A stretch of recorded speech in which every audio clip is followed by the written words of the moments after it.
মহাজন বলছেন, নাম তো পেয়েছো, মহাপ্রভু হিরে তো দিয়ে গেছেন, কিন্তু এই হীরের যথার্থ মূল্যায়ন করতে হবে।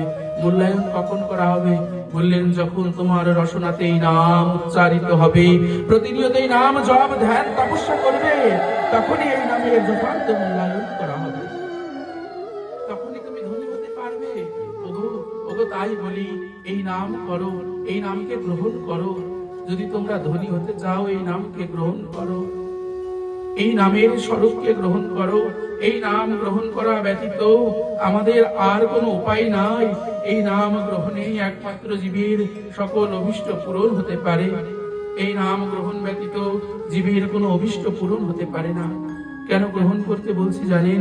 এই নাম গ্রহণ করবেন এই কারণেই, এই নাম গ্রহণ করলেই আপনার আত্মস্মৃতি জাগবে, এই নামই আপনাকে সদ্গুরু অবধি নিয়ে যাবে, এই নামই আপনাকে প্রেম অবধি নিয়ে যাবে।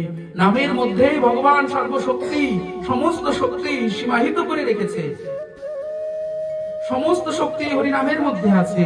এই নামকে গ্রহণ করলে আত্মা সজীব হবে। যেমন দেহ সজীব করবার জন্য প্রতিনিয়ত খাদ্যাভ্যাসের প্রয়োজন, খাদ্য খেতে হয়, যেমন প্রতিনিয়ত দেহকে সুস্থ রাখতে হলে ব্যায়াম করতে হয়, দেহকে সুস্থ রাখতে হলে শরীর চর্চা করতে হয়, বললেন মহাজন আত্মাকে সুস্থ রাখতে হলেও হরি নামের সুধামৃত প্রতিনিয়ত পান করো, আর সাধু সঙ্গের শরীর চর্চায় এসো। এখানে এসে হরি কথা তোমার কর্ণ দ্বারা শ্রবণ করো। এই শরীর তোমার নশ্বর শরীরকে সার্থক করো হরি কথা শ্রবণ করে, হরি নাম গ্রহণ করে, হরি নামের আশ্রয়ে থেকে।